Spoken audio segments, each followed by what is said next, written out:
اور ایک حدیث بڑی چونکا دینے والی ہے، نبی کریم صلی اللہ علیہ وسلم نے ارشاد فرمایا ان امتی لن تخزا ما اقاموا شہر رمضان، میری امت کبھی رسوا نہیں ہوگی جب تک رمضان المبارک کا احترام کرتی رہے گی، رمضان المبارک کو اپنے اعمال خیر سے زندہ رکھے گی، کبھی رسوا نہیں ہوگی۔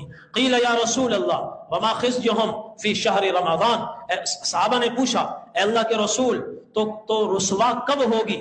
آپ نے فرمایا انتہاک المحارم فی من زنا فیہ او شرب فیہ مسکرا، اس وقت رسوا ہوگی، اللہ کی نظر سے گرے گی جب رمضان المبارک کے مبارک مہینے میں یہ اللہ کی حرمتوں کو پامال کرے گی، جھوٹ بولے گی، غیبت کرے گی اور لگائی بجھائی کرے گی اور ناپ تول میں کمی کرے گی، گراں فروشی کرے گی، اس مہینے کے تقدس کو پامال کرے گی۔ پھر آپ نے فرمایا غور سے سنو، جس نے اس مہینے میں کسی کبیرہ گناہ کا ارتکاب کیا احبطہ اللہ عملہ سنتاً، ایک سال کی نیکیاں اللہ اس کی ضائع فرما دیں گے، ایک سال کی نیکیاں برباد ہو جائیں گی۔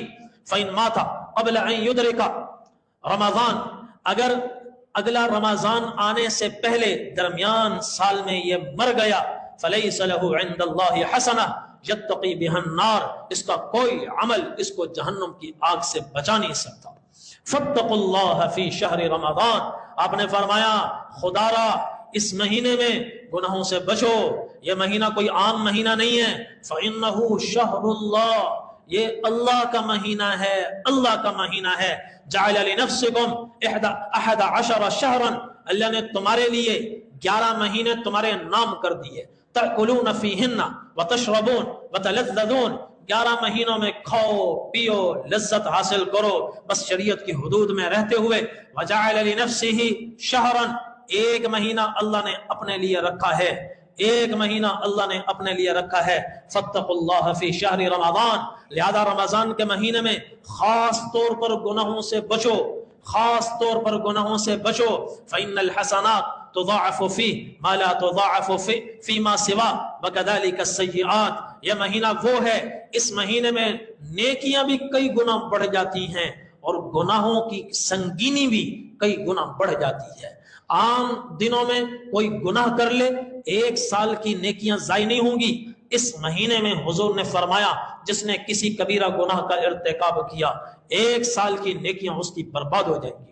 لہذا اس مہینے میں جو کام کرنے کے ہیں وہ ایک یہ کہ ہماری زبانوں پر کثرت سے یہ ذکر ہو اشہد ان لا الہ الا اللہ واشہد ان محمد رسول اللہ۔ دوسرا استغفار کثرت سے ہو، استغفار کثرت سے ہو۔ نمبر 3 نوافل کی کثرت ہو، زیادہ نوافل ادا نہیں کر سکتے تو اشراق، چاشت اور 5 وقت کی جو فرائض ہیں ان کے کچھ پہلے کچھ بعد میں سنتیں ہیں، کچھ مؤکدہ ہیں کچھ غیر مؤکدہ ہیں۔ اب مؤکدہ غیر مؤکدہ کی تفریق کیے بغیر ساری سنتیں ادا کریں۔ فجر میں 2 سنتیں 2 فرض، ظہر میں 12 رکعت فرضوں کے ساتھ 4 فرض، باقی سنت نفل ملا کے 12 رکعت، اس میں 1 رکعت کی کمی نہ آنے دے۔ عصر میں 4 سنتیں فرضوں کے ساتھ ایک رکعت کی کمی نہ آئے۔ مغرب کے بعد اوابین کا اہتمام، حضور پاک صلی اللہ علیہ وسلم نے فضائل ارشاد فرمائے جو 20 رکعت پڑھے گا اللہ اس کے لیے جنت میں محل بنائے گا، جنت میں محل بنائے گا۔ جو مغرب کے بعد 6 رکعت 12 رکعت نماز ادا کرے گا 12 سال کی عبادت کا اللہ جل جلالہ اس کو اجر و ثواب عطا فرمائیں گے۔ مغرب کے بعد 6 رکعت سے لے کر 20 رکعت تک جتنی اللہ توفیق عطا فرمائے ان نوافل کا اہتمام کریں۔ 6 پڑھ لیں، 8 پڑھ لیں، 12 پڑھ لیں اور آخری عشرے میں کوشش کریں 20 پڑھیں، 20 پڑھ اور تہجد کا اہتمام ہو، تہجد کا اہتمام، اشراق اور چاشت کا اہتمام، سنن زوال کا اہتمام، یہ نوافل کی کثرت ہے۔ اس کے علاوہ اذکار کی کثرت، لا الہ الا اللہ یہ افضل الذکر ہے، افضل الذکر ہے، اور سبحان اللہ والحمد للہ ولا الہ الا اللہ واللہ اکبر، یہ 4 کلمات ہیں۔ حضور نے فرمایا تمام اذکار میں سب سے بڑے یہ ذکر ہیں اور تمام اذکار میں اللہ تعالیٰ کو سب سے زیادہ محبوب ہیں۔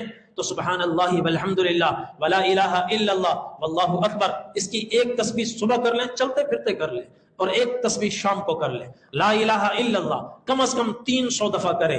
استغفار، بڑا استغفار مشکل ہے تو حضور نے اس طرح بھی استغفار کیا ہے، استغفر اللہ واتوب الیہ، استغفر اللہ واتوب الیہ، کم از کم 300 دفعہ. چلتے پھرتے کر لیں، اٹھتے بیٹھتے کر لیں، جیسے سہولت ہو، مگر 300 دفعہ یہ استغفار بھی کر لیں. اور 500 مرتبہ درود شریف پڑھیں روزانہ، 500 مرتبہ درود شریف پڑھیں. اور بڑا درود ابراہیمی اگر مشکل ہے تو صلی اللہ علی النبی الامش یہ پڑھ لیں، یا صلی اللہ علیہ وآلہ وسلم، صلی اللہ علیہ وآلہ وسلم.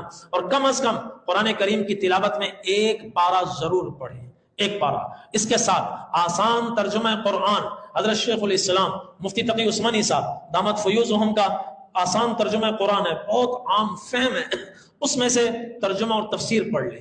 ایک پاؤ پڑھ سکیں، آدھا سپارہ پڑھ سکیں، ایک پاؤ کو 2 دفعہ پڑھ لیں.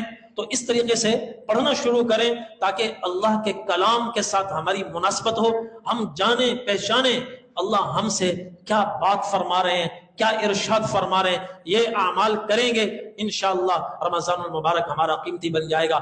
آخری بات، گناہوں سے بچنے کا خاص اہتمام، گناہوں سے بچنے کا خاص اہتمام. جو میں نے شروع میں کہا، آنکھ کی حفاظت، زبان کی حفاظت، کان کی حفاظت، ہاتھ کی حفاظت، کسی پہ ظلم نہ ہو، پاؤں کی حفاظت کہ غلط راہوں پر نہ چلے، دل کی حفاظت، غلط جذبات دل میں نہ اٹھیں تو اپنے پورے وجود کی حفاظت کریں. ہر رات 100 حوروں سے نکاح کریں، ہر رات جنت میں وہ محل تیار ہو کہ ساری کائنات اٹھا کر اس میں رکھی جائے تو ایسے ہو جیسے دنیا میں بکری کھڑی ہوتی ہے. تو اس طریقے سے اگر رمضان المبارک ہم گزاریں گے انشاءاللہ یہ رمضان ہماری زندگیوں میں انقلاب کا ذریعہ ہوگا. اور اگلے 11 مہینے اسی کے بل بوتے پر ہم اللہ کی اطاعت و فرما برداری میں گزاریں گے. سب اس کی نیت کرتے ہیں؟ سب تیار ہو؟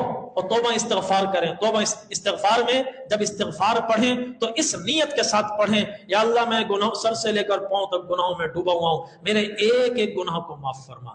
گڑ گڑا کر استغفار کریں، توبہ کریں، استغفار کریں. انشاءاللہ یہ رمضان زندگی میں انقلاب لائے گا.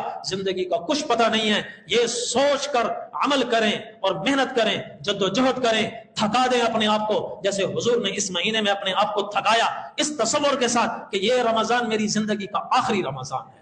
اور ہر نماز اس طرح پڑھیں کہ یہ میری زندگی کی آخری نماز ہے. نماز میں اگر تصور نہیں بنتا، چونکہ دنیا نے ہمیں اتنا جھگڑا ہوا ہے، تصور لانا مشکل ہے، کم از کم رمضان میں یہ تصور قائم کر لیں کہ یہ میری زندگی کا آخری رمضان ہے. اور اپنی جد و جہد اور محنت اور صرف اور تمام تر توانائیاں اس پر لگا